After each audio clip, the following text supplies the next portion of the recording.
Well, good evening, friends, and welcome to another edition of Snowmobile Memories and Snowmobile History and Memories. We were just talking about our memory and how in our advancing years it gets a little fuzzy. There's a prime example right there. Yeah. But we're here with our good friend Midge Rosebrook. How you doing tonight, Hi, Midge? folks.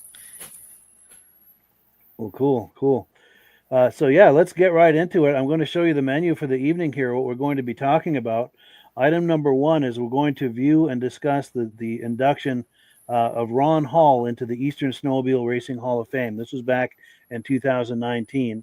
And Midge, did you want to set that up before we play that induction clip? Yeah, Ron Hall was part of the Team Able Arctic Cat racing team back in the 70s, and along with Herb Yancey and Chip Elwood. And it was he was a member of the winningest snowmobile racing team in history. They I think in some ways did better than some of the factory teams back then. And Ron Hall played a big role. I think he won like 17 races in a row in like 1975 or something like that. But he started out, here he is on a RUP. This is his first win at the Adirondack Cup on a RUP for Bill Abel. And I think that very next year, Bill changed over from RUP to Arctic Cat, and they began racing Arctic Cat and stayed with that brand for the rest of the time. And did very well. Yeah. Yeah, Ron was one of the best. Yeah, Definitely. I've got a couple of more images of him back kneeling in the day. down. That's Ron In the center there, yeah. And right over Ron's right shoulder, if you will, is Bruce Borovage. Oh yes, yeah. Who used to sort of help out with that team back then. He raced Arctic Cat as well. He wasn't part of the team, but he used to, join in with the team members at one time or another. Herb Yancey's in there. I think that's Herb on the far left. Yes, in the back. Beard, yeah, that's Herb. He was a member of the team. And is that Roger? Bill Abel, the mastermind of that team, is right next to the guy with a white jacket. He's to the on the left right, of that guy with a white jacket, the white coat. Yeah. Standing. That's Bill. And I think Roger Poulin's in there too with the big pockets, the light colored coat with the big pockets. Is that Roger Poulin? That could be. Yeah, it could very well be. Yeah, but it might be. It's hard to tell. Yeah. Yeah. Wow, there's some big names in there. It's true, and that was over 50 years ago, wasn't it? Yeah. And then we've got some more recent images of him. That's him in the middle. There's some legends there as well, new and old. Yeah. There's Bill Nast on the left there. Yeah. He's the father of Lucas Nast, which is the tallest of the group. Yeah. And then the red shirt is our good friend Paul Lamontagne. Paul Lamontagne, he's a Hall of Famer. Yeah, and then Spencer Beatty on the right there. Yeah. Yeah, Spencer and Lucas are headed to Eagle River in another month and a half or so. Yeah. And Ron is right there in the middle in a green shirt. And then just to prove that he has friends in low places. Yeah. So a couple of characters to his right there. Yes. Yeah. And Lucas Nast also. Yeah, Lucas. Yeah. Yes. That was a wonderful time, by the way. That was a great time. Yeah. But, how can you not have a bad time at the motel? You can't not have a good time at the motel. It's true. And they've been very kind to us, hosting after parties and doing what they can to facilitate. And that's a great reason to put up their logo here, the Lancaster Motel in Lancaster, New Hampshire. they've been involved in racing and snowmobiling from the very beginning.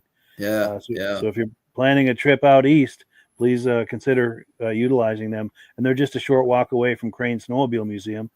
And I've got a graphic for that. Let's give them a little love.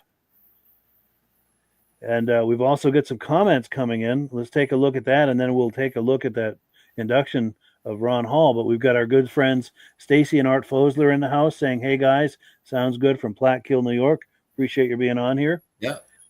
Also, Joey Pelletier saying, "Salut, Mike." Yes. And then also our good friend Tim Bewick is here saying, "Hi guys from Marlborough, New York." Outstanding. Well, cool. Anything else we need to discuss before we play this clip of Ron Hall being inducted? No, I think let's watch the clip and then we can discuss that afterwards. All right. Oh, in a matter of context, Midge, who's here with us tonight, is the founder of the Eastern Snowmobile Racing Hall of Fame, and we're about to see Ron Hall inducted into the Eastern Snowmobile Racing Hall of Fame. Let me pull that up here. Yeah, right here. Ronald Hall.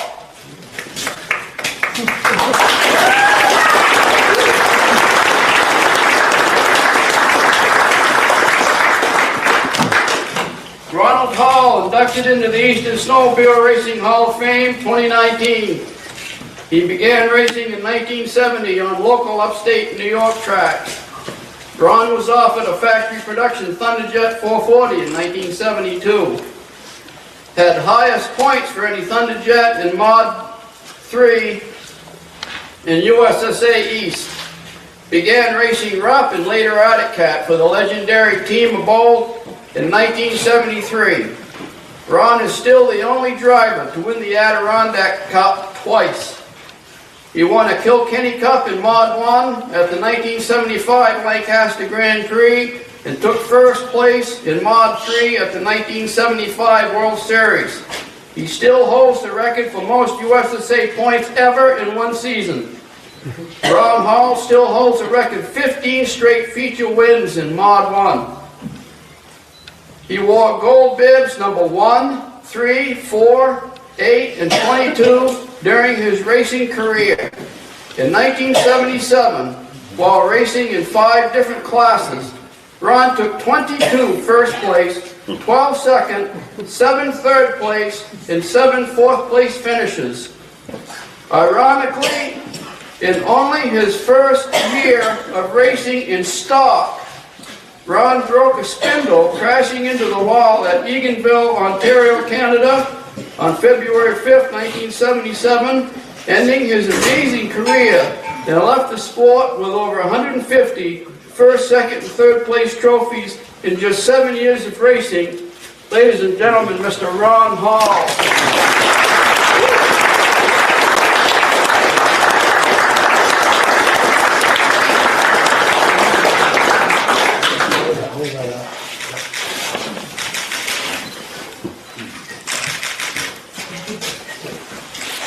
If I could have just a few minutes of your time, I'm trying to think, this week what I might say to everyone here, but I'd like to honor some names, say some names that through my career that helped me out, just voice their name in this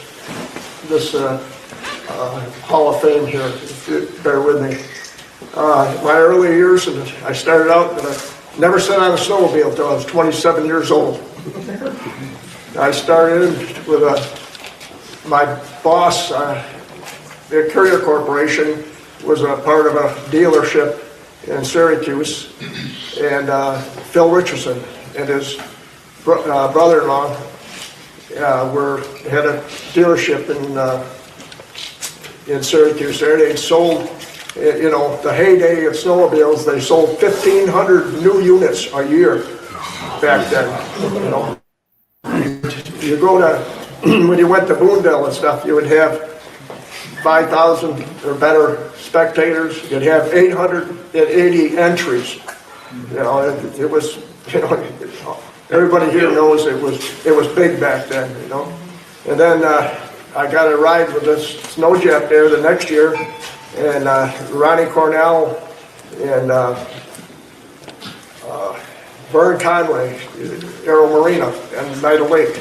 And then from that, the next year, Bill Abel called me up and wanted me to run a RUP.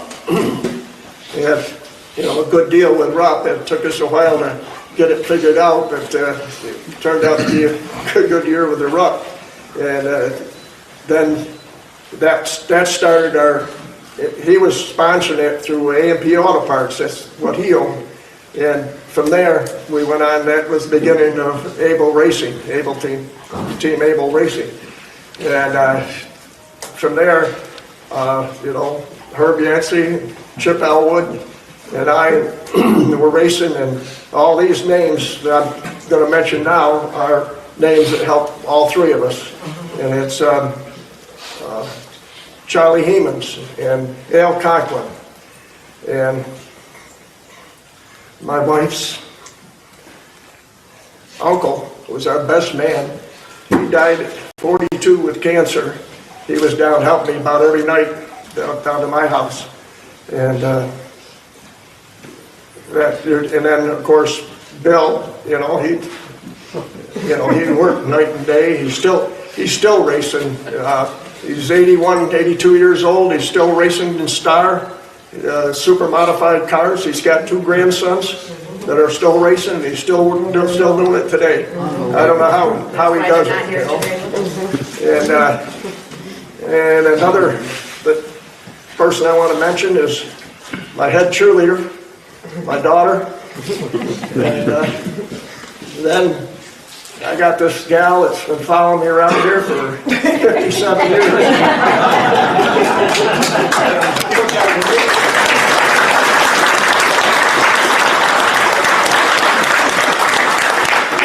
And anybody that's been in the racing, you know, it's hard on the marriage life. You know, that she went with us just about every week. Ron's wife. And our two children too. We did it a family deal. And our son. Yeah, and my son, he's got a thumb that's bent right backwards from building tracks. He really show it. I never see anybody can bend a thumb backwards, but he does it. You know? Well, I sure appreciate this, and I appreciate you guys having this here. It's just a marvelous idea. You know, it brings back a lot of nice memories to everybody. You know. Nice. Thank you so much.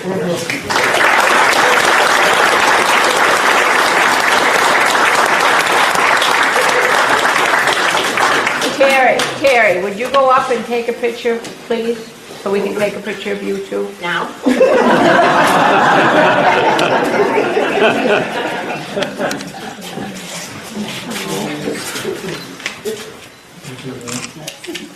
Thank you. Ron brought up a good point about the ladies, the wives. These guys will tell you they couldn't have done it without them. They're the real heroes in this whole thing. Definitely. So there we go. Ron Hall inducted into the Eastern Snowmobile Racing Hall of Fame circa 2019. And any thoughts to add to that, Midge? Or? Yeah. If you don't think this doesn't mean something to these people, when you see Terry wiping the tears from her eyes and Ron getting emotional, it's all worthwhile, because it was way too long before these people were recognized. We waited way too long. Now, Ron had a couple of people. I think Rick Simula was involved, and I can't think of the guy that also was involved in trying to get Ron Hall into the Midwest Hall of Fame. I don't have anything against the Midwest Hall of Fame. They've inducted all the right people out there, but they really forgot us out here. And this is the reason why Paul Crane and I did this. It was because of these Eastern drivers that just never got recognized. And Ron Hall deserves to be in the Midwest Hall of Fame. But Herb Yancey's in our Hall of Fame. In fact, Herb was inducted at the same time as Ron, along with Bob Fortin, and Claude Hebert was inducted that year, the Eastern driver. And yeah, well, it's nice to see these people. You know, they realize now that, you know, we didn't forget them. that era wasn't forgotten. Yeah, You know, that means a lot. yeah, Even with so many years that have gone by, it's still worth Yeah. doing. It still makes it special. And while I've Yeah. got this paused here, that's Paul Crane on the very left there. He co-founded this with you. It was your idea, but he co-founded it with you, and he hosts the Hall of Fame every year at Crane Yeah. Snowmobile Museum. In fact, where's my? Here we go. Opportunity to plug the museum. And then the other thing I wanted to focus on is there are some other greats sitting amongst them, like these two gentlemen behind them. Yeah. Bobby Martin and Bob Clark. Yes. Yeah. Martin is behind Ron there in the yellow jacket, and Bob Clark is behind Terry. And we're going to be looking at Bob Clark's induction a little later tonight. In fact, he was the first one ever to be inducted into the Eastern Snowmobile Racing Hall of Fame in 2017. Yeah. Yeah. And pardon me, we've talked about this before, but one of the really nice things about this Hall of Fame ceremony is inductees who've been inducted previous years come just to be a part of this. It's a wonderful ceremony, but there's also this incredible community that's been built up around it, and it's considered the event of the season for this community. Yeah, absolutely. And let's see if there are any more here that. And I think that Ron has made I think he's made every induction since this. Yes.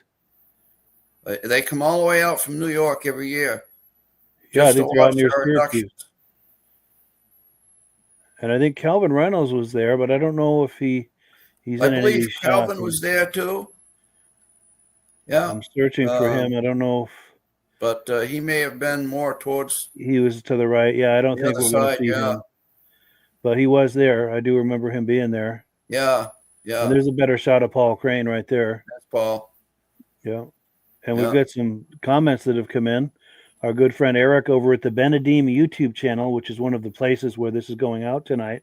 He's saying he's viewing from Camden, New York, and he has us loud and clear. So thank you for that feedback. We appreciate that.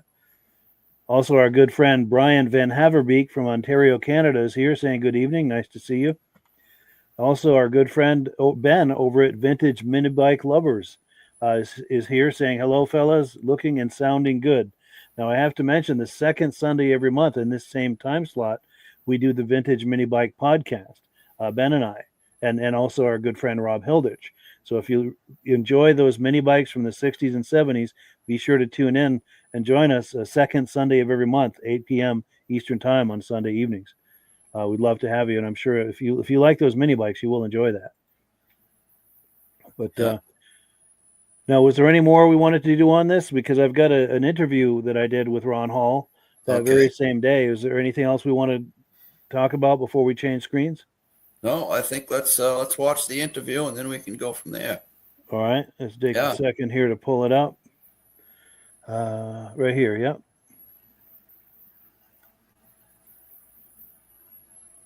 Okay, my name is Ron Hall.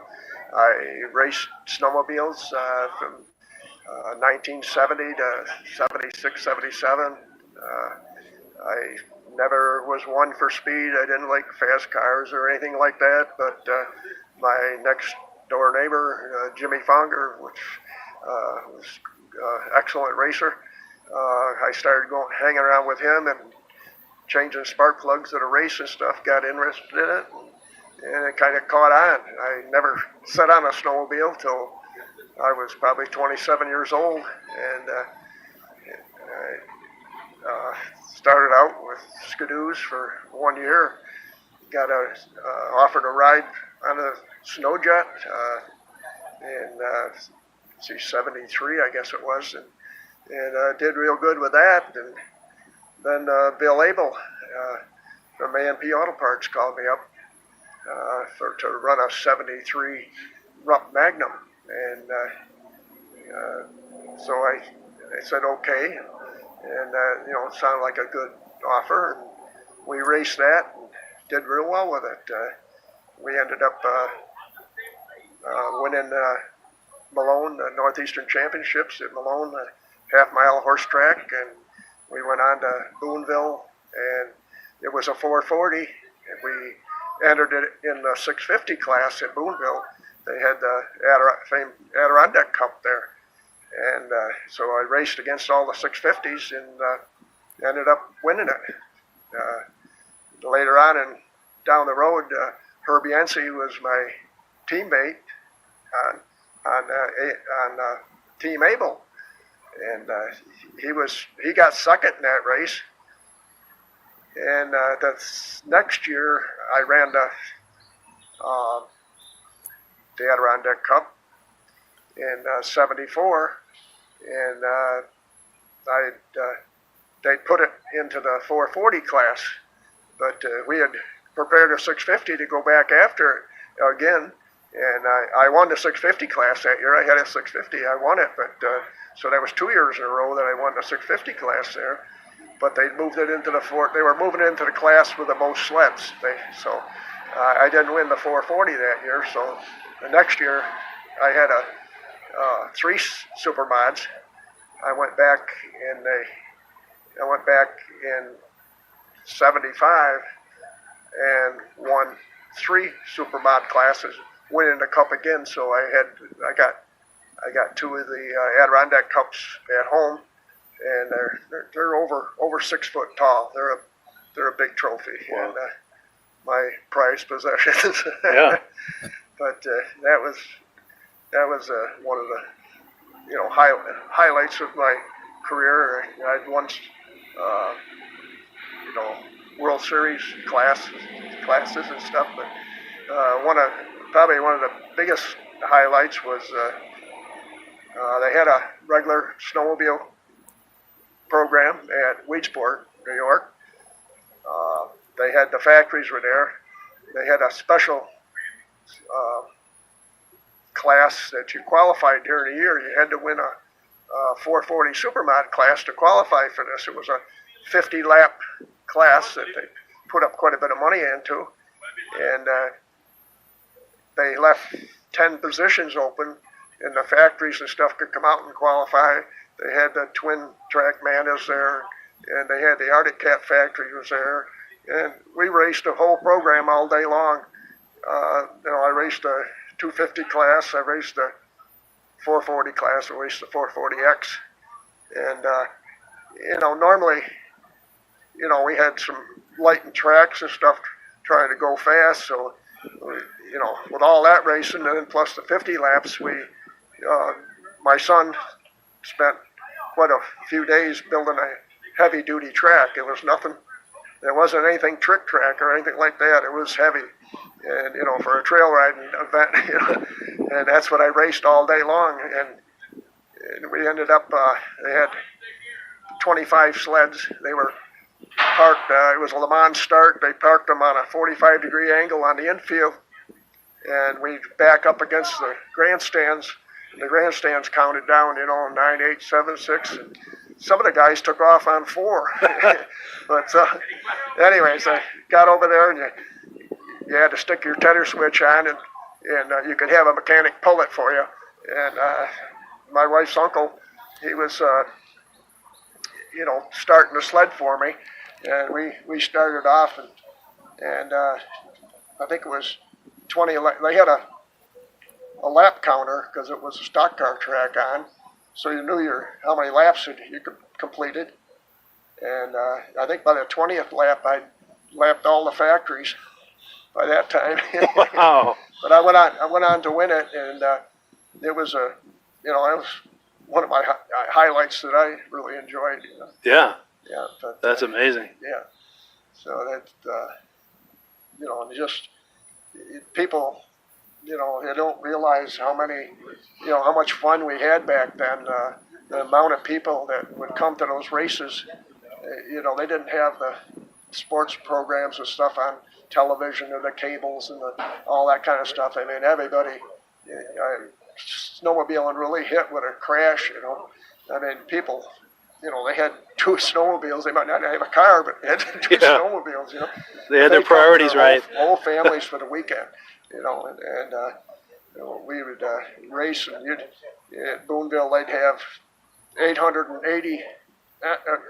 900 entries, you know, and when you come away from there with a win, you know, you knew you were real lucky, and you knew you had real good equipment. Yeah. Yeah, and you had to have both. And it was a ball racing against the same guys. We've got to be friends every week, you know, that you were down to business and serious on the track, but then afterwards, you know, you're the best of friends. The real community. Yeah. Good, Yeah. good. Yeah. Well, good. Well, I really appreciate it. Okay. I started. Yeah, there you go, Ron Hall. Yeah, yeah, That's some great story about that race he was talking about. yeah, And lapping all the factory teams. That's yeah. going to be Yeah. satisfying. Like I said earlier, Team Abel did sometimes better than the factory teams. That's amazing. They were actually the winningest team back then in the history of the sport. I mean, those 3 drivers, they were. I mean, look at Herb Yancey had number 2 bib for a few years, and Ron Hall had a number 1 bib, and you know, there were 5,000 active drivers in USSA back then. How good do you have to be? Yeah. To beat 5, maybe because in e-racing 2 or 3 different classes. And, you know, like he just said, you had 800 or 900 entries at some of those venues. And you gotta race, you've got to race 5 or 6 heat races just to qualify for the feature. And in each class. So to end up with a number 1 bib back in those days, you had to be very, very good. You had to be in shape. Yeah. Yeah, because you had to manhandle those sleds around the track. Oh, yeah. Yeah. They didn't have the traction products like they have now. And the tracks weren't like they are now. With all body English. A lot of body English. And what Ron didn't just say when he said he won the 2 Adirondack Cups, now I may be wrong in this because I'm not up on, you know, the modern era of racing out in Boonville. But up until a couple of 3 years ago, Ron Hall is the only guy in history that won the Adirondack Cup twice. Yeah. That's amazing. Yeah. That is amazing. So that's how tough that race was. Yeah. And also, just to speak of him as a person, he and his wife, Terry, come to the induction ceremony every single year, and gotten to know them personally as friends. And it's always great to see them and visit with them. They Terry's are the really nicest people in the world. Yes. Yep. Some of the nicest people you could ever visit with, for sure. Yeah. Yeah. And where I'm going with that is, if you're intrigued by all of this and you'd like to participate in this Eastern Snowmobile Racing Hall of Fame induction ceremony that we do every year, it's a wonderful event. The ceremony is wonderful. The community that comes to this is wonderful. There's inductees past, present, and future that are there. It's kind of a who's who of Eastern racing. If you'd like to join us with this, it's every September. What is the date of the next one, Midge? This coming year, I'm not exactly sure yet, but it's going to be, it's always the weekend after the Lancaster Fair. It's usually the second Saturday in September, be maybe? The second weekend in September. Because the Lancaster Fair runs, I think, on the first weekend in September. So it's the second weekend in September, whatever date that is, on a Saturday. Yes. Let me take a look here. I've got a calendar that I can access. Ninth, So maybe? September 6th is the first Saturday. September 13th is the second Saturday of September. Okay, so it's 13th then. Yeah, unless it's the last weekend in August, the Lancaster Fair. Is that possible? No, they always have it on Labor Day weekend. Oh, they do. Okay, Yeah. gotcha. All right. Well, Yeah. good. And if there's any question, just reach out to either Midge and I on social media. There's also a phone number in the description of this podcast. Reach out to us, and we'll help you. We'll keep you in the loop as this Right. develops. And if you watch these videos on a regular basis, we will have updates with exact times, dates, locations, all of this. It's usually at Crane Snowmobile Museum, though. Right. Yeah. Right. Yeah, and we hope that you will join us. It's a wonderful experience, and you actually get to meet Ron Hall and some of the others, and you can walk right up to him and say hi and Walk get right up to him, an shake image, hands with him. get a photo opportunity. Yeah, it's just And a very Paul Crane opens his museum up that day. No charge. If you want to put a little donation in the donation box, certainly you can do that to help out.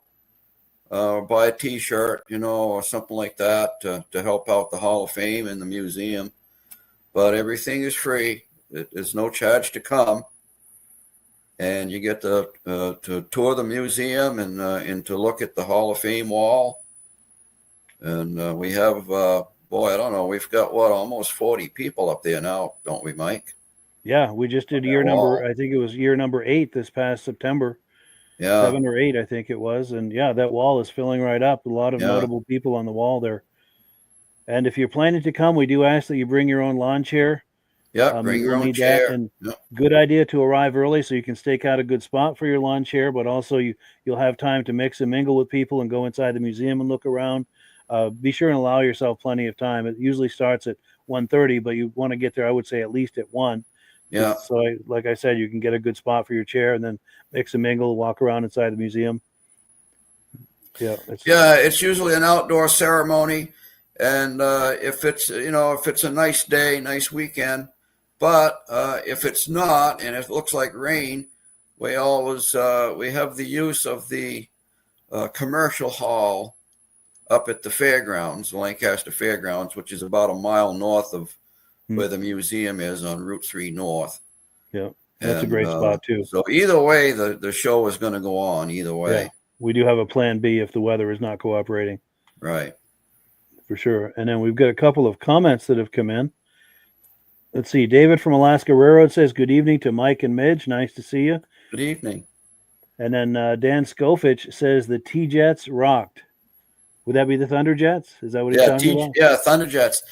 Yeah. Yeah, Ron raced, and I believe that he, with that Thunderjet that year, I think he got the most points of any Thunderjet rider in the East.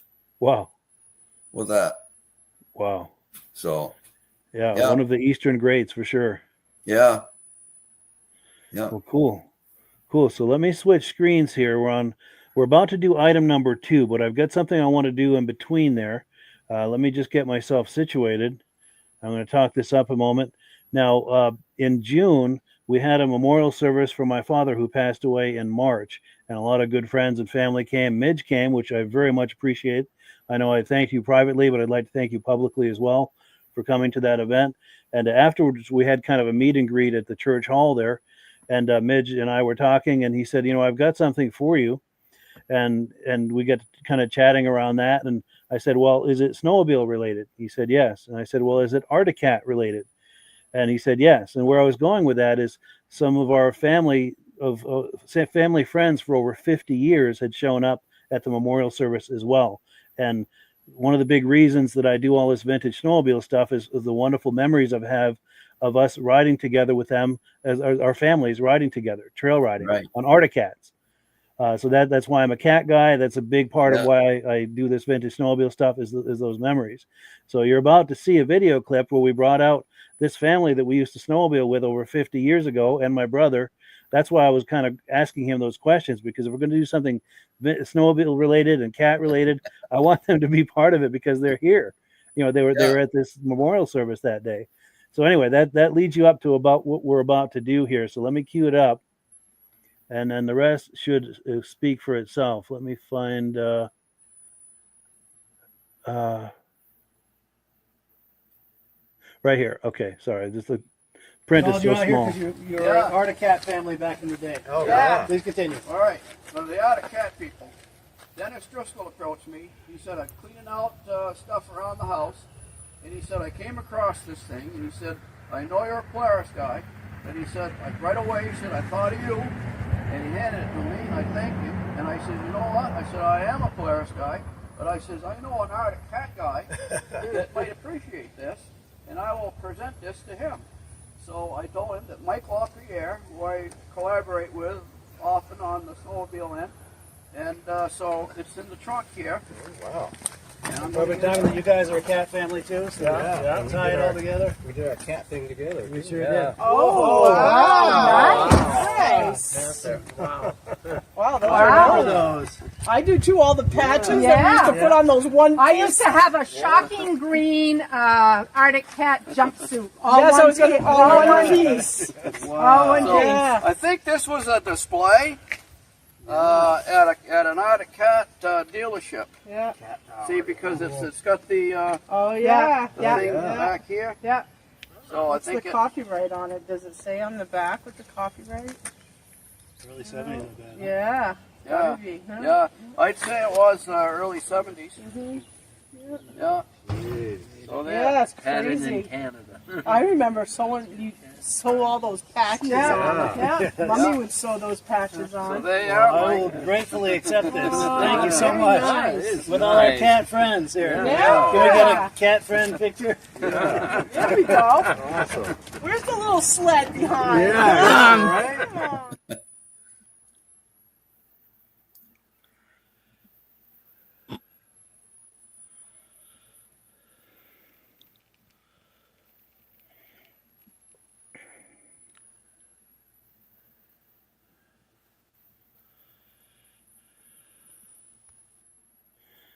So I'm going to pause it right here. I want to give a shout out to the Page family. Lifelong friends with them. We used to ride together on Arctic Cats in the early 70s. And we've enjoyed wonderful friendship all through the years. Better friends you just could not ask for or find in your life. Just so blessed to know them. So from left to right, we have Linda. She used to babysit my brother and I when we were little. Next to her to the right there is Sunshine, her sister. And then of course that's me holding the patches. To the right there is my brother Brian, and then there's Robert Page in the dark shirt, and then to the right in the plaid is Sunshine's husband Fenoff. And just I've known these people all my life, and just like I said, you could not ask for better friends. It was just a wonderful moment, and I'm glad that I asked Midge these questions, because if I hadn't, we would have missed this incredible moment. And I want to thank Midge for that, and I want to thank the Page family. And one other quick thing, there are two other siblings that were not there today, Clark and Carol Ann. They lived further away and they weren't able to make it, but we had just as much fun with them on snowmobiles and doing other things as well. Lifelong friendship with them as well. So I wanted to give a great shout out to the Page family, and also a big thank you to Midge for presenting me with this wonderful gift. Anything you wanted to add to that, Midge? Or? Yeah. Like I said, it was hard to hear me with my back turned there, the audio. But what I said was a friend of mine, Dennis Driscoll, came up with that. And I don't know where he got it, but out of the blue, he shows up and he hands that to me. And he says, I know you're a Polaris guy, but he said, I thought this might be something you'd be interested in. And I didn't think that Paul needed any more patches at his museum, because he's got a double door on the back wall. Yes, with all that stuff on it. And Mike can tell you about every patch that was ever produced for snowmobiling is on those double doors. So I didn't really think Paul needed any more patches. And this thing is totally unmolested.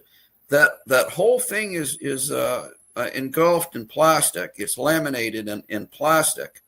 The plastic was never broken, right, Mike? Correct. Yeah. And the patches are kind of shifted around in there, but the plastic, it would ruin the value if I just still inside of it. Yeah, and it would ruin the value if I pulled that plastic off. So I'm happy just to keep it like it is, even though the patches have kind of shifted in there. Yeah, I think the patches might have been glued or semi-stuck to that green background at one time to separate them, and then over the years they kind of became unseparated and then kind of jumped together. But it's a strange thing that would be, all in one piece like that after all these years. Yeah, still intact after all these years. Yeah. It's the one that somebody didn't just, rip the plastic and take the patches. Yeah, tear into that. Yeah, that could have easily happened over 50 years.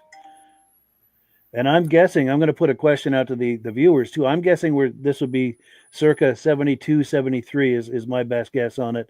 But I'll put it out to the viewers. If you have a better sense of what the timeline might be on this. If What I'm off, year did Cat start using purple as a color? Oh, good question. I'm going to say 71. Yeah, maybe 72. Because I know our 72 Cheetah had the purple trim on it. Okay. We had a 69 Panther that did not. Yeah, see. So I'm thinking 70, 71, 72 in there. And if the viewers, anyone who's a Cat fan, if you know when they started with the purple, please light up our comment section here. And we have a couple of comments. Let's take a look. Oh, yes, our good friends Stacy and Art Fosler saying this is really great. And David at Alaska Road says, very nice. That was nice of you, Midge. And I agree. Well, maybe you'll get some offers for it, Mike. Yes. I won't let it go cheap. I'll tell you that. This is a treasured item. But I wanted to give a shout out also to our friends Stacy and Art Fosler. I've got an image of them. We met up, I don't know, a month or so ago and had a wonderful lunch with them. My girlfriend and I, they had some friends with them. They were passing through and we all get together and had a wonderful lunch. It was very nice to meet them. Stacy and Art are the ones on the right in the foreground. And then their friends were with them in the back. And then Carlene and I are on the left there. And we just had a wonderful time with them. Yeah. Yeah. Very cool. So anything more on this patch thing before we move on? Or? Well, other than I just can't imagine the thing lasting all these years and still be all in one piece. And the I mean, it's just cardboard. It didn't even get bent, or it's, there's not even a crease in it. You're right. It could have gotten bent. It could have gotten wet. It could have had that plastic broken through. Yeah. There's not even any poke holes or anything in the plastic. No. Amazing. That's a keeper item for sure. Yeah. And our good friend Mad Dog is on here saying this is an awesome cat display, really nice and collectible. Yeah, that's a treasured item for sure. So let me get situated here. We're going to look at the menu again. We're going on to item number 2, going back to the 2021 induction of the Eastern Snowmobile Racing Hall of Fame, and we're going to see Stephen Fenoff inducted into the Hall of Fame. Anything you want to talk about on this, Midge, before we? This was our second induction that we had outside, 2020 being the first. When we inducted Ron Hall in those others in 2019, the inside of that museum, which you didn't see, was crowded. There's probably 100, 150 people inside that museum that day. Yeah. And so Paul and I decided that we're just outgrowing the inside of the museum to have these inductions. So we determined that maybe we should just have an outside ceremony. So this year and in 2021 that we inducted Steve Fenoff is the second year we had it outside. So yeah, and being outside, I think it was your stepson that brought a PA system, which helped take that to a whole other level with better audio. Yeah, my stepson Alan Cormier graciously let us use his surround sound since 2020. He used to use that when he had his magic show. And but then he stopped doing his magic shows, and he still had the sound system, and he let us use it. And I've got it right here at the house. Nice. And Mike helps us set it up every year. Mike LAPIERRE here, he gives us a hand getting it working. And so far so good. It's a Fender Passport, and it's a Fender Passport, and I've used those plenty in the past. I've done a lot of sound stuff in the past for bands and things like that, and I'm familiar with that PA. The other thing to note is the there was a flooring and a kind of a couple of tents that Greg, I think it's Greg that brought that. Greg right? Allen. Yeah. Yeah, Greg Allen. He's one of the board members He's a of the Hall of Fame. snowmobile enthusiast. He's a He's collector. a big Polaris guy. He's on the Hall of Fame board of directors. Has been ever since from the get-go. Yeah. And he's also a cameraman. Yes. Yeah. So he brings that canopy in the checkerboard floor every year for us. And yeah. And also, you'll see in the background there are a lot of inductees, past and present, sitting under that canopy there. So just to kind of set up the scene here, what we're about to look at. Let me find that. Yeah, here it is. Let's take a look. Stephen Fenoff being inducted into the Eastern Snowmobile Racing Hall of Fame 2021. All right, next inductee. Let me just tell you this. There is probably no better racer in New England than Bob Fortin on that Skidoo. He won the 295 class and the 340 class every weekend, everywhere, for about 2 years, 1970, 1971. It was Bob Fortin that won, and then whoever else filled in on the field, but it was Bob Fortin. So we all knew in the 1971 Grand Prix who was going to win the 295 class and who was going to win the 340 class. It was going to be Bob Fortin. The problem was nobody told Stephen Fenoff. There's a little attic cat up there next to the building with the engine sticking out, a little 71, what do they call those, EXTs? That's an EXT special, and how special that sled was. Because he cleaned our clock here in 1971, and Stephen Fenoff's name is on the Kilkenny Cup. Stephen Fenoff, would you come up here, please?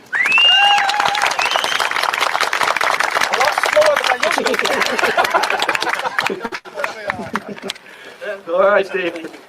Stephen Fenoff, inducted into the Eastern Snowmobile Racing Hall of Fame 2021. Steve began his racing career in 1969 on a motor ski for Benoits of St. Johnsbury. After watching him at a race, Paul Calkins of Calkins Cat offered Steve a sponsorship racing for his company. At the 1970 Lakes Region Open in New Hampshire, Fenoff, in only his second race on a Cat, took second in a 4-hour endurance race, and the following day, first in the 57-mile cross-country, winning first overall. When Steve finished fifth in Class 2 at the Balsams against larger dealers and distributors on a non-competitive machine, Arctic Cat distributor Rod Hughes stated, "This boy has got to have some engine." Putting Steve Fenoff on a competitive racer was the best thing that ever happened to Calkins Cat. In 1970, Steve won the Devil's Bowl in Fairhaven, Vermont, winning in both Class 1 and Class 2. He raced to a first-place win with his Mod 2 Cat at the prestigious Schaefer's Open Modified race in 1970, winning the Schaefer's Cup. Steve qualified for the first USSA World Series race in Rhinelander, Wisconsin. Driving the race of his life at the 1971 Lancaster Grand Prix, Steve won overall in Mod 2, having his name engraved on the famous Kilkenny Cup. Steve finished first in both Mod 1 and Mod 2, winning overall points to take home the Governor's Cup at the Massachusetts State Championship. Steve also grabbed a first place and a second place at the Paul Bunyan Open 2 years running. Steve Fenoff has won a countless number of other races, both sanctioned and non-sanctioned events during his career, making him one of State of Vermont's all-time top snowmobile racers from the golden era. Mr. Steve Fenoff. Ah, boy, look how young that guy was. First of all, I got to thank everybody. This organization is so great. I'm not as good as some in pulling out everybody's name, but without them, we wouldn't be here, and we got to thank them very, very much. And isn't that right? Matter of fact, let's give them a good hand, all right?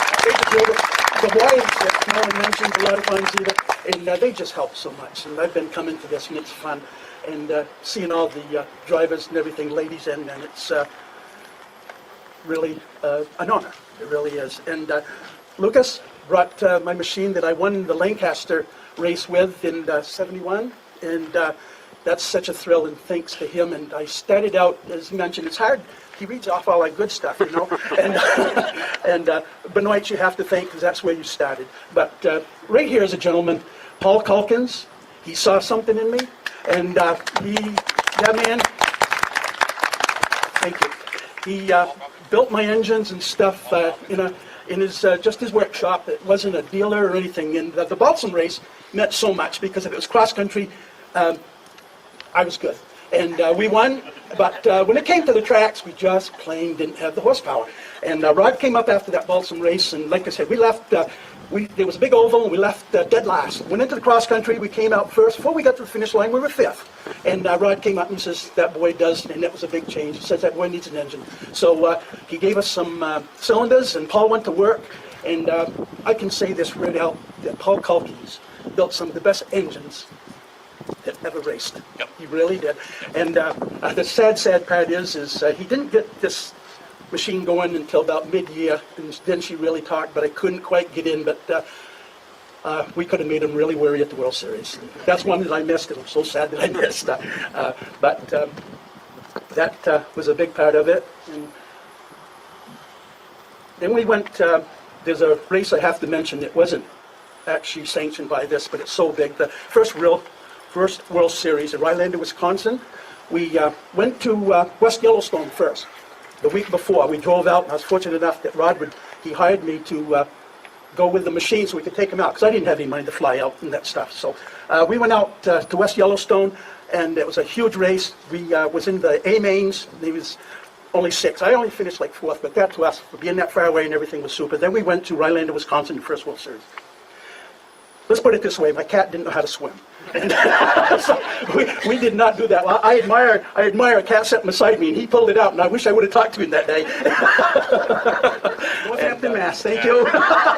Could you guys come out here with me, please? I was afraid this would happen. I have had time remembering my name at times. But That's where I got my wallet. Yeah. But down there we had a tremendous day. That was my biggest winnings that day to us. Like I was taking home at the time probably $85 a week and living on it. And we went down that day and won 1 and 2, Mod 1 and Mod 2, and we took home $2,200, and I was so proud of that, man, and all of these things. Then I find out later on that the 650 and 800 class was making like $5,000. Talk about hurting your feelings. You win the Governor's Cup and everything, and you bring home 22.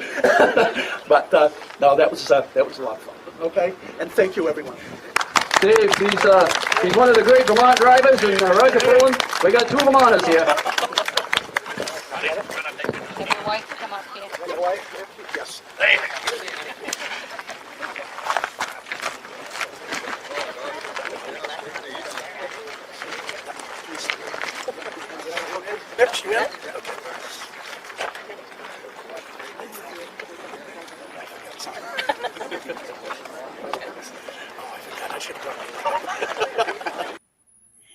Yeah, there you have it. Steve Fenoff inducted into the Eastern Snowmobile Racing Hall of Fame in 2021.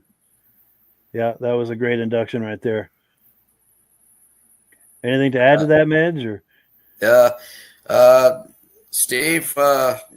What he didn't mention is now, because he beat Bob Fortin, who we thought was going to win those 2 small races, because he dominated those 2 classes for 2 years running.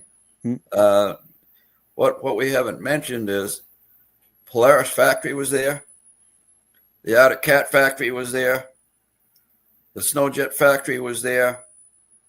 Every big name manufacturer had a tractor trailer parked on the other side of the backstretch of the Lancaster Fairgrounds. There's probably 10 or 12 fully equipped tractor trailers over there. And a little guy from St. Johnsbury, Vermont, came out onto the track in the 340 class and beat them all. So that's amazing. That's like David slewing Goliath. Yes. Yeah, really. Absolutely. A giant slayer right there. Yeah. And he did it going away. As I remember, when he went by Bob Fortin, he gained in fact, Bob's engine blew after a while. Coming out of number 4 Turner's engine blew, and they had to pull it off the track. Wow. Yeah, and Frank Dodge came in second, but a distant second. Yeah. Yeah. Wow, so he had a serious lead crossing the finish line. Yeah. There. That's cool. Yeah. And then there are also some notables under that tent there. Let me see if I can get over to that. Here we go. Bill Abel. Yeah, Bill Abold, and then Diane and Jerry Baker. Yeah. Diane's got the pink, and to the right of her with the hat, that's Jerry Baker, her husband. Yeah. Jerry. Jeff Yeah. Elwood. Yeah. The lady in the pink, between Bill Abold and Diane, she was there for Bob Bottom's family. Yes. Yeah. And they couldn't make it. The two girls, and they live in Florida, and they just couldn't fly up for it. So she did the Betty Newell.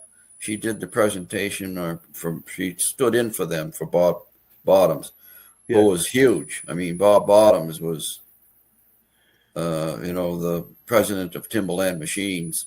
Yeah, that's the beginning and, of the Ski-Doo brand in America. Responsible for bringing the Bombardier Ski-Doo to America. Yeah. Yeah.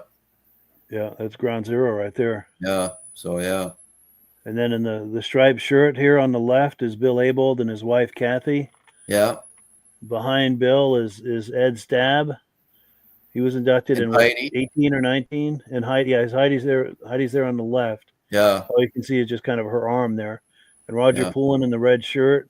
Yeah. And then the yellow, is that Calvin Reynolds? Calvin's there. Yeah. Calvin and Mary Ann. Yeah. And then J.R. Tozier, I think. Yeah. And with the beard there, I think that's Herbie Yancey. Yes. Yes. And is Ron Hall to the Ron right Hall of him? and yeah.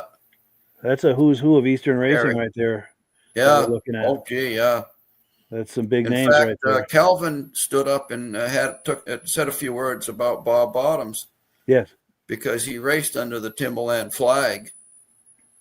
Even though he was a main racer, he raced under the Timberland banner. Yeah. Yeah. He and Bruce Dunham. Yeah. Very cool. Very cool. And then I was able to get an interview with Steve. I'm going to cue that up here in a moment. And one of the things I have to comment about is at these ceremonies, I always try to catch each of the inductees for an interview. Yes. And of course, things are happening fast. Sometimes I can get them and kind of pull them to the side for a quote unquote proper interview. Other times I just catch them where I catch them. And this was the case with Steve. I was doing the live feed with my cell phone and he happened to be near me. And I said, "Hey, Steve," I called him over and I got a quick interview with him. So that's what we're about to look at. Yeah. Like I said, I get the interviews when and where I can, just because that a lot of times that's what you can get. So let's take a look here. So, Steve, do you have any memories of that winning the Kilkenny Cup? We're live on Facebook and YouTube. Any memories of winning the Kilkenny Cup? Of that day or that race? Yeah, we're live on Facebook and YouTube. Yes. Yeah, actually, it was a real big thing. We was fortunate enough to win Lancaster, and that to us, of course, is a Daytona and cast iron and everything else. We used to do practice and everything's here, and I remember it well. I was running second. The white flag came out, high in the day, and came down shaft onto coming out of corner two, went into the Skidoo, and we drove on to victory, and that was the big horse, and we made it up. We were fortunate enough, the year before, they had cross-country and oval, and I lost an engine cross-country. That was my strength, actually. So we felt pretty bad. We came back the next day, the oval was, and we won that. So we won the oval 2 years ago, which is pretty special, which we all know. The body importance, all the factors, it was a big deal. You and all the others, like I said, everything, and thank you much. Today's world's unbelievable. Somebody could be way off somewhere watching this. So people watching from everywhere. And in the 60s, it wasn't that much. It's true, isn't it? Yeah. This is a special day, and we need to thank you. You're very welcome. Yeah, thanks for coming. Everyone out there. Yes, well over water, by the way. Fist bump. There you go. We don't always win, but there. That's right. Cool. Yeah. So like I said, you catch it where you can, That's right. Yeah. And I also want to give an honorable mention here. This gentleman sitting in the chair on the right is Greg Allen. That's Greg. Yeah. One of the board members for the Hall of Fame, and he's the one that we were talking about earlier, who brought the PA and not the PA, but the tent and the flooring underneath. And then he's talking to your wife, Glinda. Yeah, that's right. Yeah. Yeah. I don't know what I would do without my wife helping me on that. Yes, she does a lot. endeavor that we got into here, and Greg, unsung heroes. These people in the background are the ones that make it happen, Mike. Yes. They're they're not in it for any glory or anything else other than just helping out, making sure everything goes smooth.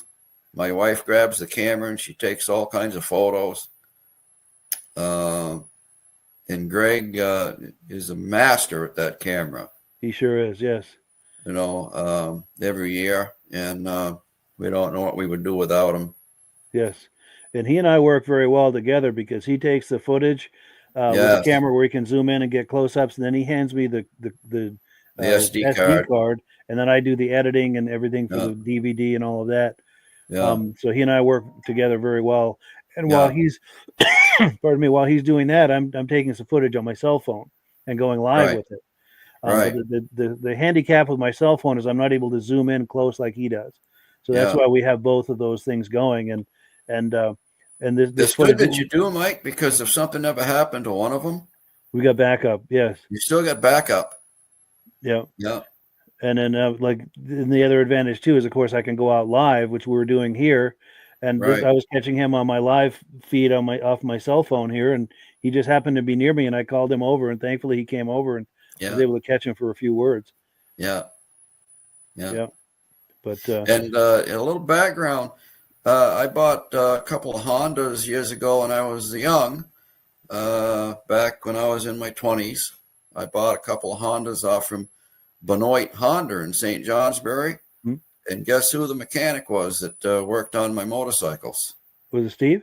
Steve Fenoff. Oh, wow. That's a small world. He was a mechanic at Benoit's. That's amazing. And they sold motorski. So he really began racing for them on the motorski before he went out of cat. Nice.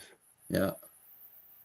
Nice. Yeah. I'm glad we do this. It's a good chance to really get to know each of these inductees. And so I knew Steve way back. Nice. Yeah. Very cool. And like I said too, if you're enjoying this, we'd love it if you could join us at the Eastern Snowmobile Hall of Fame induction ceremony this coming September in Lancaster at Crane Snowmobile Museum. But where's that graphic? I'm going to do a quick plug here for the Crane Snowmobile Museum. In fact, we're looking at Steve here. We were inside the museum there. That's where that was all taking place, and you can see there were sleds there, and there's I think close to 100 sleds in there, aren't there? Oh yeah, there's probably close to 150. Wow. Yeah. Now. And then you'll see on the wall too. There's all kind of artifacts and memorabilia hanging there, and clothing from back in the day, and just about anything related to snowmobiling from the late 60s, early 70s. Anything that he could find. And right now, looking at the very extreme left of this photo, the Hall of Fame plaques go from on the opposite wall all the way over to just about where this stops now. Nice. Two complete, let me see if rows of them. So I'm going to see if I panned around on that at all. Well, you see more to the right, but I don't think we're going to see much more to the left. Yeah. There's a whole lot to look at. Right over. See that yellow, that big Polaris sign, that big yellow and red sign. Yeah. They go right to that now. Oh yes, all the induction plaques. Yes. Yep. Yeah, that wall is filled right up. That's really impressive. It's filled right up. We had to move all of that other stuff off the wall to make room for the new plaques. Yeah. So I think there's that whole corner there. Close to 40, 42, maybe plaques on the wall right now. Yeah. And the nice thing too is that, even though this isn't the time of year when we do the ceremony, it's worth a trip to the Crane Snowmobile Museum so you can see all the induction plaques on the wall, all the snowmobiles and memorabilia. Here again is the detail. Here are the details for Crane Snowmobile Museum. It is by appointment only. So you want to call ahead if you see that you're going to be going through Lancaster or to Lancaster. Give a call to that number and schedule a time for a chance to go in the museum and take a look. And if you go in there and enjoy it, please leave a generous donation. Paul puts a lot into that museum, and any donations really help. Yeah, to he offset the does. cost of doing that. Yeah. But yeah, we hope that you will either visit the museum and or join us at the upcoming ceremony in September. So I'm going to remove this, and we've got one more induction to look at. This is the very first induction of the Eastern Snowmobile Racing Hall of Fame. This is back to 2017. Bob Clark was the first racer to be inducted into the Eastern Snowmobile Racing Hall of Fame. And before I cue that up, is there anything you wanted to say about that before we view Yeah. that? Bob started out working for his dad on construction. He operated a D7 Caterpillar bulldozer. He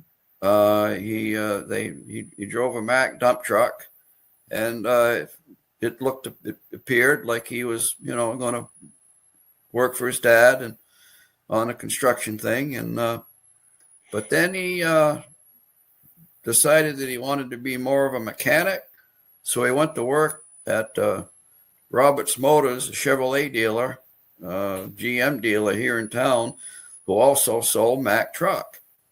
And so he went to work for Roberts, working on Mack trucks. And but he was also involved with the snowmobiling end of it. Roberts sold Skidoo. And Bob was the team manager of the team Roberts at the time. Tim White was one of who was in the Hall of Fame, Timmy White. And Lewis Cassidy was one of the team members. Lewis also did the engines. And Butch Roberts raced, and Johnny Roberts raced.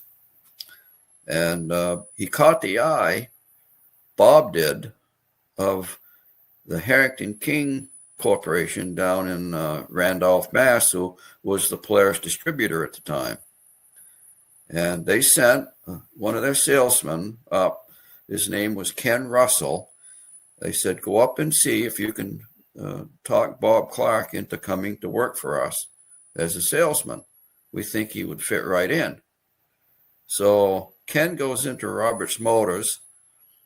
He asked if he can talk to Bob Clark, and they said, yeah, he's out back in the shop out in the Mack section. He goes out and he says, Bob Clark?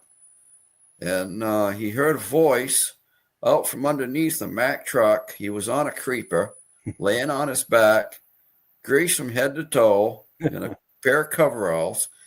And he slid out from under, and he was wiping his hands on a rag. He says, who wants me?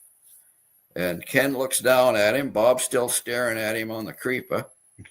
And Ken says, Mr. Clark, he said, I wanted to know if maybe you'd be interested in coming to work for us down in Randolph, Mass. He said, as a salesman for Polaris.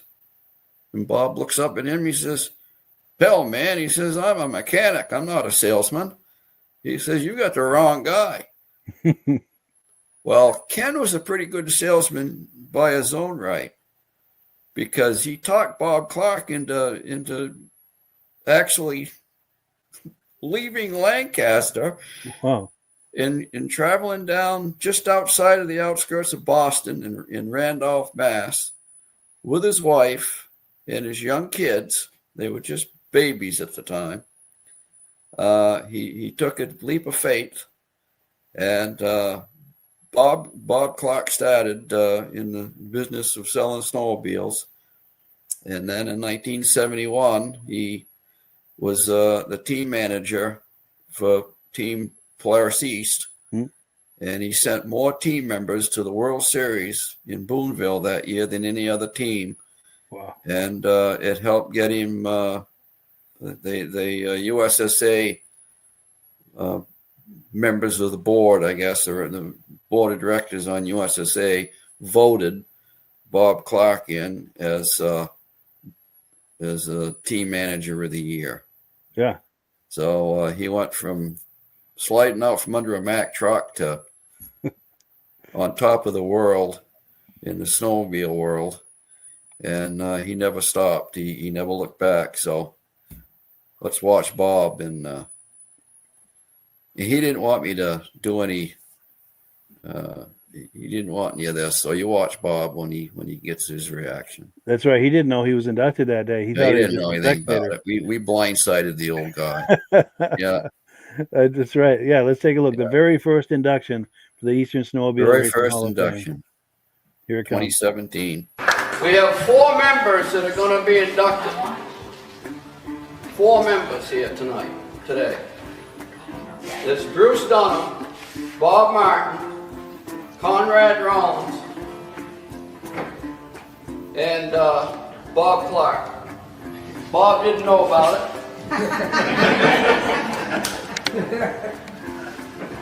He didn't know about it. Let me give you the story on it. Bob's going to be the first to be inducted because we're going to go in alphabetical order. Bob, when I called him and told him about Paul and me getting this thing started, and I told him what the name of the Eastern Snowmobile Racing Hall of Fame was, the first thing he said, you got to get rid of that name racing. He said, I want it called the Eastern Snowmobile Hall of Fame. I says, why? I said, it's about racing. He says, well, that's the problem.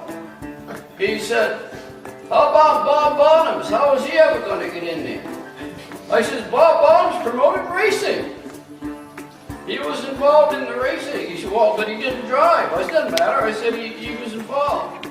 I said, if you, he said, well, how about Paul Doherty? I says, I don't give a hoot in hell how many times Paul Doherty went down into the Allagash. I said, Ted, why not? Wasn't it the other end waving a checkered flag? This is about racing. So, to prove my point, all right, the first guy to get inducted is going to be a promoter. Okay. Robert Clark.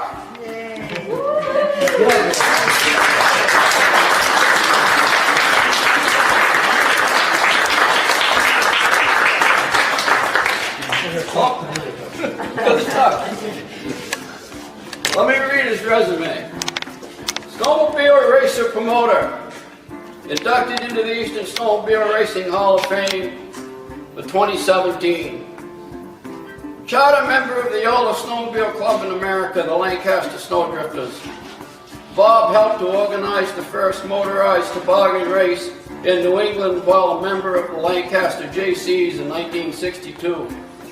He continued his efforts of promoting organized racing in Lancaster, New Hampshire, from competing in the first Grand Prix in 1964 to as many hours of volunteering in to becoming chairman of the Lancaster Grand Prix. Bob left Lancaster in 1969 for a full-time service manager's position at the New England Polaris distributor Harrington King Incorporated of Randolph, Mass.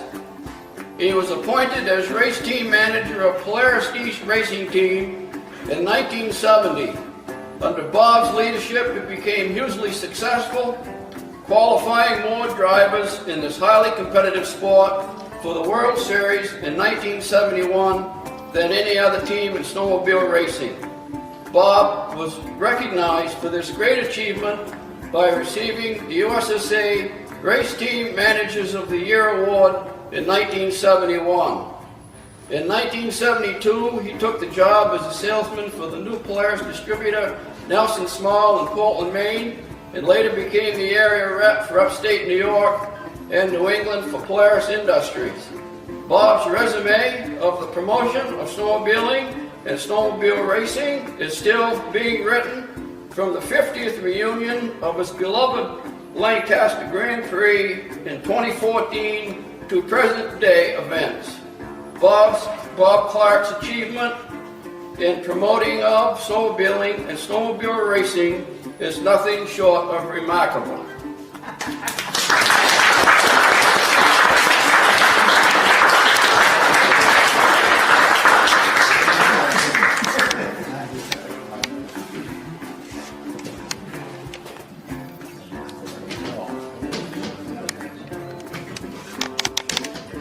Tall enough, Ed? Barely got that in my jurisdiction. Is that level? We'll level it later. We'll level it later. Okay, Muriel, you go up there now, please.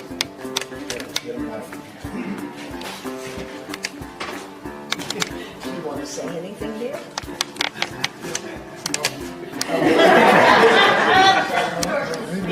Okay. You don't need to. Come sit down. Now, you gonna give him the other one?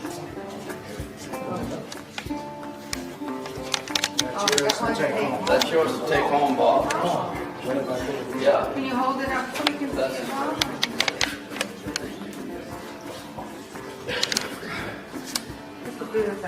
Do like all the little kids and stick up on your face. And that, too. Paul and Mitch, get on each side of it. Yeah, that's cool.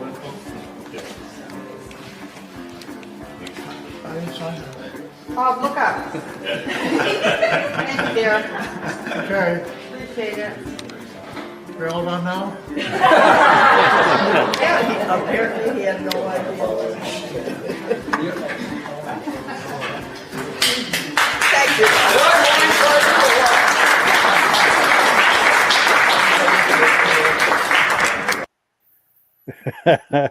Doesn't get any better than that for the first No, it induction, does doesn't. it? No, it doesn't. Yeah.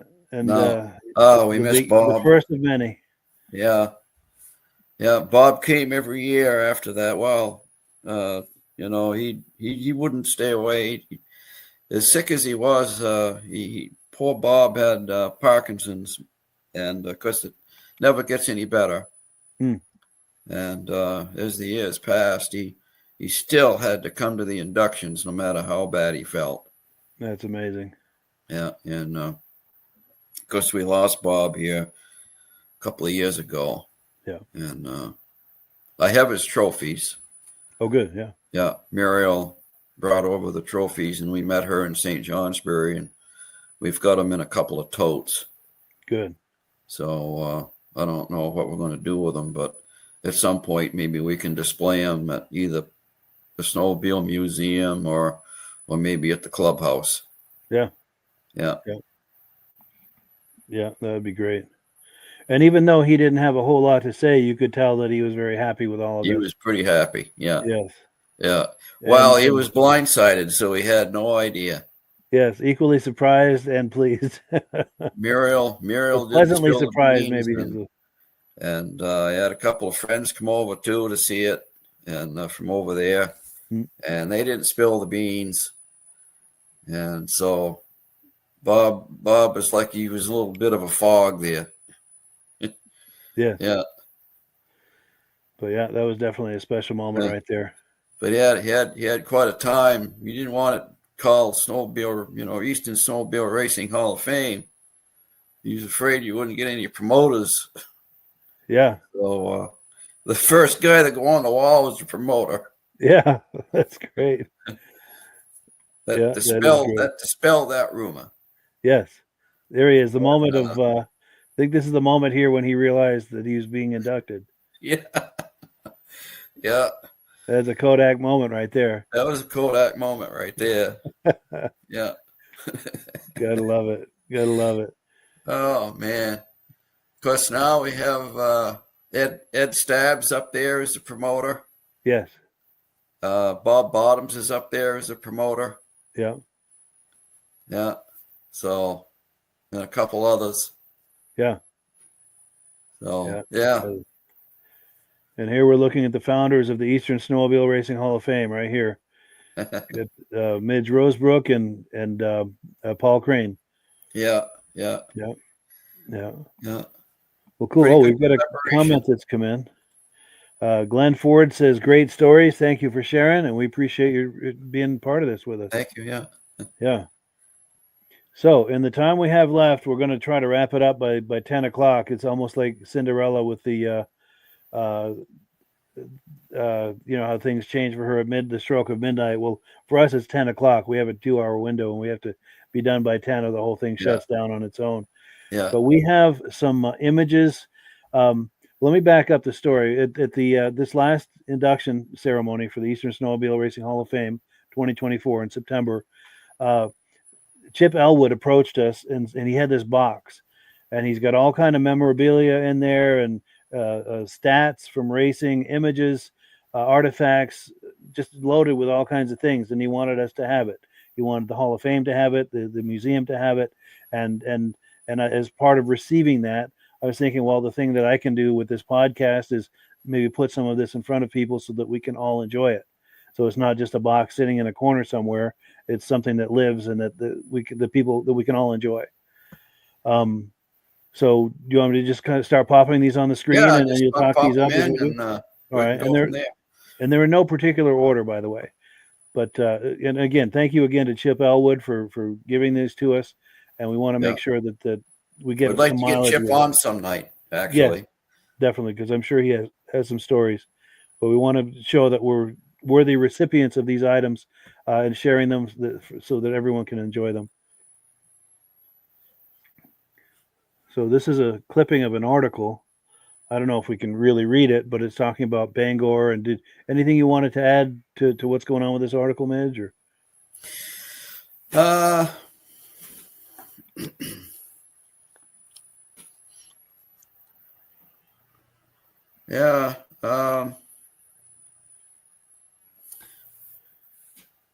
Yeah, it's kind of hard to read. No, it's hard to see. Yeah, but it's underlined there, I think, as far as Chip. I think this is where Chip got seriously hurt racing at Bangor on a 650 Arctic Cat. Yes. And that's when the throttle stuck on him coming down the main straightaway. And he had to bail off. And he's very seriously injured. It looks like there was a fatality in there too. Brian Justison, age 28, of Penfield, New Hampshire, was killed in that on February 12th. Yeah. Head injuries suffered when his machine flipped over north of the wall, or the north ice wall, I think it says. Yeah. Oh, and then the other rider was Chip Elwood. I can read some of this. In the Supermod 4 finals, Elwood jumped off his machine when the throttle, throttle something stuck on him. Yeah, coming into the first turn, he hit the wall, suffering a compound fracture of the upper leg and a broken shoulder, ruptured spleen, and kidney damage. Yeah. And we do have images of him laid up in the hospital with all of that, and we will get in fact, let me see if I can find that so we can do these kind of in some. And this article, by the way, was written up by Bill Vint, who published the Warriors of Winter. Oh, that book, yeah. Bill Vint. Nice. Yeah, I just saw that. And then here's Chip in the hospital on the left there, and then I can try to read this. It says, "Call it dedication. The following letter was received by the USSA Eastern Division office on February 18th. It says, I am writing you in regard to the driver of the year for 1975. I realized Monday, February 10th was the final date for the nominations to be in, but I felt I should write anyway to let you know of a really dedicated racer. His name is Chip Elwood, and his USSA number is 9. Pardon me. On Sunday, February 2nd, he was involved in a very serious accident while racing in Bangor, Maine. He had to remain in intensive care for 4 days, and now he'll have to remain in the hospital for 6 weeks.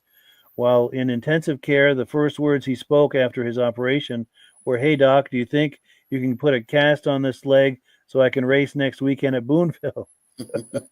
There's your dedication right there. And then it continues to say he wasn't kidding either. Every day without fail, he asked his doctor to hurry up and get the cast on so he could at least race at the World Series. He figured they could attach a cast that could be attached to his Arctic Cat and race that way. But as it is, he won't even be out of traction for 6 weeks. So he was in pretty serious shape there. And you can see in the image, his leg was all propped up in traction. And this continues. So you talk about dedication towards snowmobile racing. I believe, and so do many other racers, that Chip has all the dedication, skill, ability, and sportsmanship that one could ask for in a racer, and then some. Even if Chip isn't given the honor of Driver of the Year, in the eyes of many racers and fans, Chip will be number one. Respectfully yours friends, and fellow racers. Yeah. Yeah. And Yeah, one time, Chip, a guy fell off and was laying in the track, and Chip stopped and parked his machine right in front of to shield that guy, and stopped to help him in the middle of a race. Wow. And I think Chip was either leading or running second or something like that. Wow. And, that cost him to do that. One fuel lap traffic, and this guy falls off, and Chip stops. And yeah, he had a chance to win the race, and instead he stopped to help a fellow driver. There's good karma right there. Yeah. And I think this is the image of that accident where he ended up in this situation here. Yeah. Is this the accident where that happened? I'm not sure if that's the same one. It could very well be. Somebody might have caught that. Because he sure is headed for the wall right there. Yes. Yeah. And he's bailing off, but yeah. Have to find out from Chip if that's the one. Yeah, and you could tell there's some speed there too. So if he's hitting that wall with any kind of velocity, he's in trouble. Yeah. Yeah. That looks like about a 71 vintage cat, maybe. Yes. Yeah. I would agree with that. Yeah, and then we've got this. There's a Z. Do we know who's on this? That's either Chip or Herb Yancey. On the helmet, you look under the chin there, the full face helmet. It says Elwood. Does it say Elwood? Okay. Yeah. So either that or someone stole his helmet and his sled. Yeah, that's Chip then. Yeah. Which is not very likely, but you never know. And he had the fastest 650 in the country. Wow, yeah. By far. Nice. And in the 75 World Series, Chip came down, and by the way, his real name is Wayne. Wayne Elwood. Yeah. And nickname was Chip. At the 74 World Series, he came down with a flu. He was qualified to run the World Series, but he just couldn't do it. And Herb Yancey was out there, and he had qualified, but his cat wasn't as fast as Chip's. Yep. So Chip says, "Why don't you try mine?" He said, "Take mine out and run that." And that's when Herb Yancey beat the factory teams and everything in 1974 to win the World Series at Eagle River. Wow, that's amazing. Yeah, on Chip's sled. Yeah, that's cool. Good thinking. Yeah. Let's see what else we've got. Here's some more racing shots. Yeah. And on the leader there on the back, I think that might be ELW. That's Chip. He's number 11. Yeah. That's cool. And then here's some articles. I just kind of put these together. I don't know if it's part of the same article or not, but there's Chip in there, and then in the upper left is Bill Abold. Yeah. The team manager. And then here's a closer look at that left page there. Yeah. And Chip at the bottom on the sled. That looks like one of those formulas. Yes, I think so. Yeah, I think that's a formula. Yeah. What they call them? Formula Ones? I don't remember. I'm not sure. But it had that funky front end on them, remember? Yeah. Yeah. With that crossbar there. Cable driven. Steer with the cables. Wow. Yeah. They only did that 1 year out of Cat. Yeah. And we've got some snapshots here. It looks like Boonville, February 14th and 15th in 1970 for that left shot. Some trophies, or the trophy from that same weekend. Yeah. Second place overall, Class 3. And then on the right is trophies won at Malone, New York, also in 1970, the weekend before, 2 weekends before, January 31st, February 1st, 1970. Mm-hmm. And it looks like he's on, is that a Polaris that he's on? Yeah, I believe he raced Polaris first, and then he went from there to race for the Widowmakers team with Everett Regal. Yeah. And Kenny Young was on that team. That was a heck of a team. Yeah. Yeah. Let's see what else we've got. Here's some more cats racing. Yeah. Probably Chip Elwood, but I can't tell for I sure. think Chip, yeah. I can't read any names or anything. My thought is, I think the guy on the inside is Kenny Young and Chip's on the outside. Yes. Yeah. And here's a good shot of Chip. Yeah.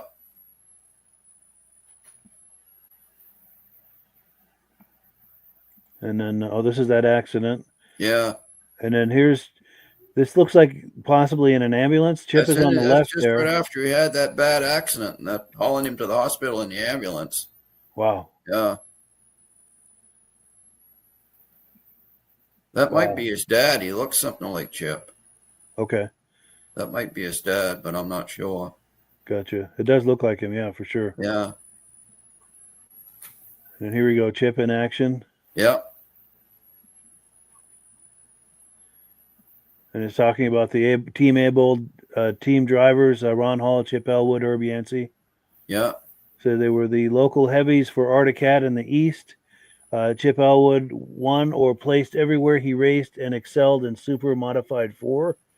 He raced only half a season as he was injured hitting the wall at Bangor at 80 miles per hour. Yeah. Wow, that's serious. Now we've got a comment that's come in. Let's read that real quick. Our good friend Josh Leviker is here saying good evening from Turin, New York. And Josh and I are working behind the scenes to bring him on the podcast sometime soon. Looking forward to that.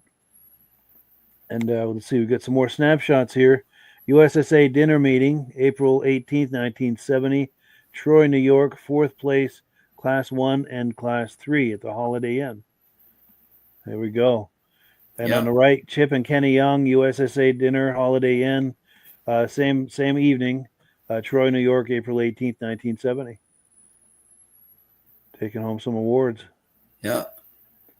And Ken Young is inducted into the Hall of Fame too, isn't he? The Eastern Yes, he is. Yeah, I thought yes, so. he is. Yeah. Yeah. I think it was his son there to receive it for him, wasn't it? Yeah. Yeah. And I can't quite think of his name right now. I can't either. His son came. Yeah. Because his dad wasn't well. Yes. He just had I think a hip operation or something. Yeah. And so he couldn't make it. Yeah. And then we've got this has got to be Chip. I think it says Chip on his helmet, and it's an autographed picture. So being that number 5 we were looking at earlier, that must be the same number 5 on the left there, that's Chip. Which you believed that was the case. And then, like I said, these are in no particular order here. Is this does it say Chip Elwood on the upper side of that slide? Yeah. I think that's 70. It's a 74 cat, I think. Okay. Yeah. And then, here's the image we looked at where he was laid up in the hospital. Yeah. Here's some more images. Yeah.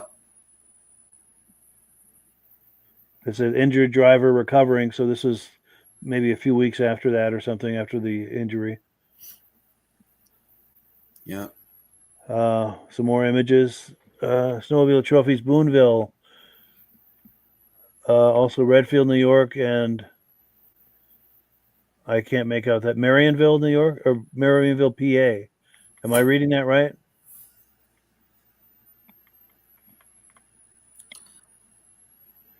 Rhinelander.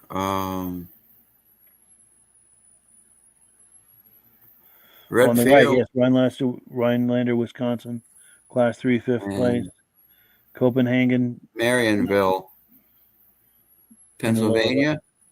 Yeah. Heck, you can't even get snow in Pennsylvania anymore, let alone race snowmobiles. Yeah, it's true. You know, these winters. But yes, they raced in Pennsylvania back then. Wow. Yeah, and believe it or not, Massachusetts, Connecticut. Yeah. Yeah. You're right. You wouldn't have snow for that today. Heck, you can't get snow up here. It's true. Yeah, the last few winters we've been getting skunked. And this might possibly be from the VSCA magazine, but we're not sure. In the text below, though, it references VSCA, so it's quite possible that was from the VSCA magazine, but I'm not certain. Yeah, yeah. Don't quote us Beautiful on sleds. it. Yes. Some nice Polaris there. Yeah. And yeah, cats. Yeah. And then here's an article just like the good old days. Yeah. And here's some trophies from Boonville and Malone. Yeah. 1970.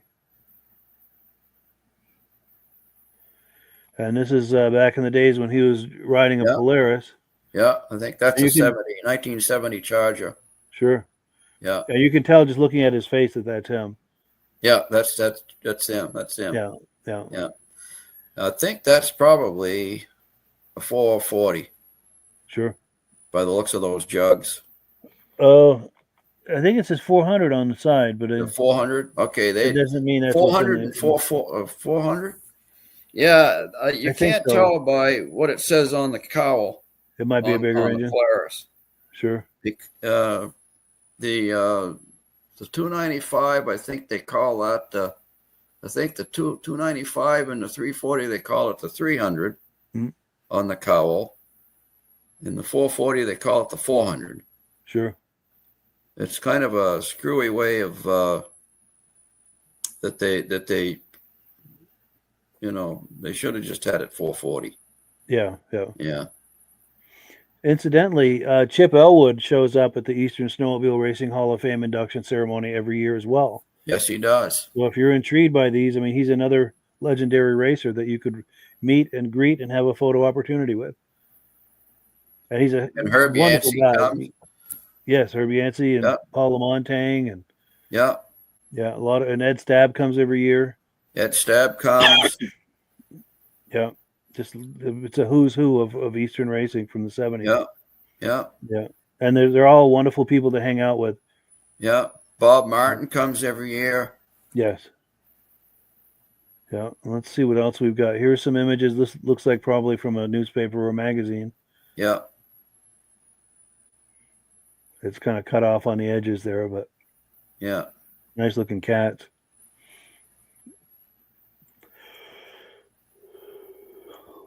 Here's an LT gray.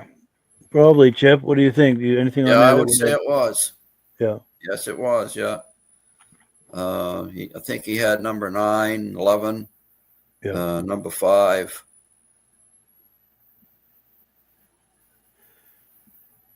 So that Beatles song, when they're saying number 9, they were writing about this, right? Yeah, that's right. Yeah. That's got to be it. Actually, the timing is all wrong, but then a whole lot of other things wrong too. But Engine number 9. yes, you go for the jokes where you can, Yeah. But oh, here's a cool shot. Anything about this? Anything to say about this? Well, he's getting down low. Yeah. Looks like he's coming out of a corner and skis right in the air. I mean, those tracks were anything but smooth. Yeah. Back then. I'll bet. Yeah. It gets pretty before lumpy. they started, utilizing an all ice track. It was, get pretty boy, mealy. they were so rough. Sure. And then we've got the results from the 1970 State Fair race. Yeah. See if Players there are any- did pretty good. Yeah. Yeah. Definitely. Yeah. Yeah. Looking to see if there are any names there that I recognize. Yeah.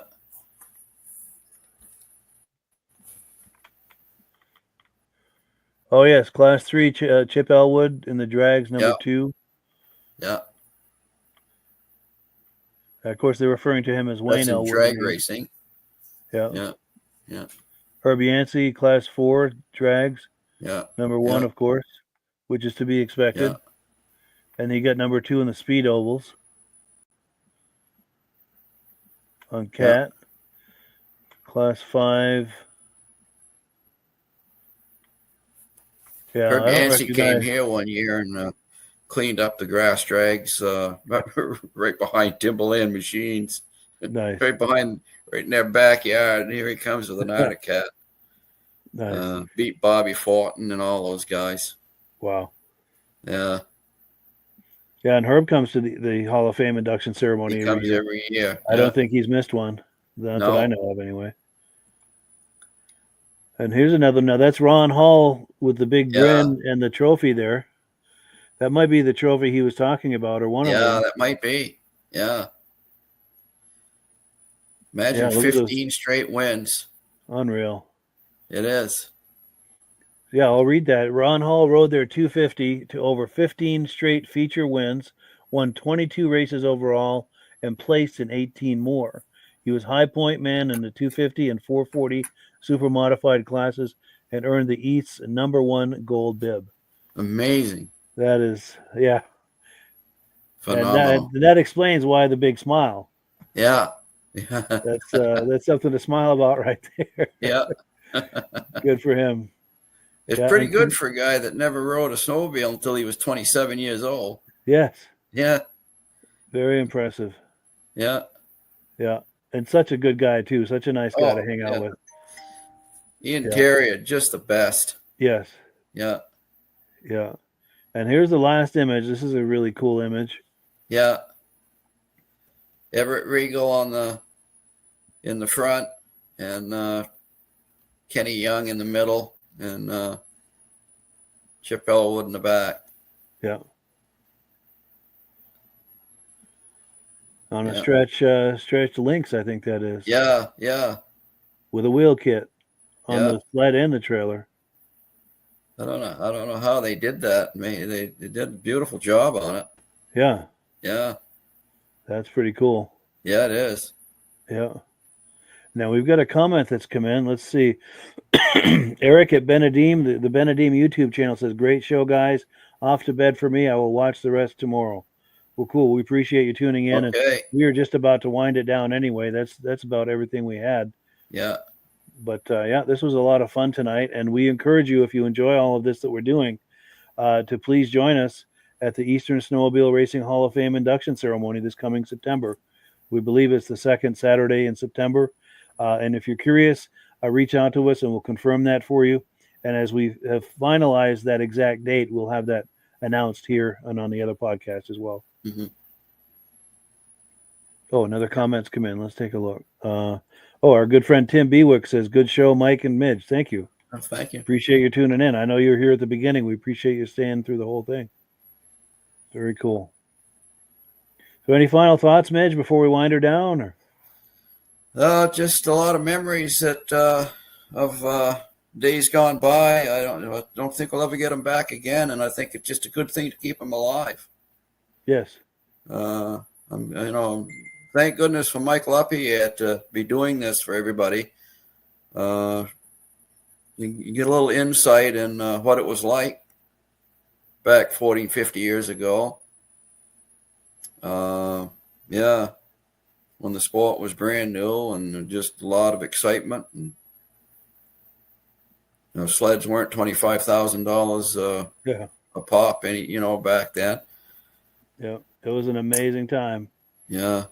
I was just a little kid at the time, and it made a huge impression on me. And for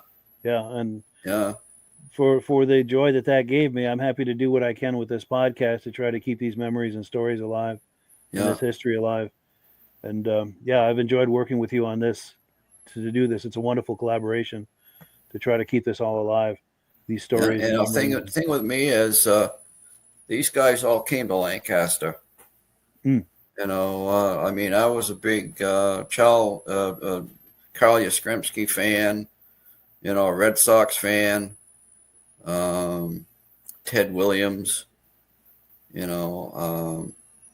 guys like that, but they never came to Lancaster. It's true, right in your own hometown. It doesn't get better than Herb that. Yancey came to Lancaster. Yeah. That's amazing. Yeah. Bruce Dunham came to Lancaster. And they were my heroes. Yes. Now we've got this last comment, Yana and Ken from New York. Let me pop that image of them real quick.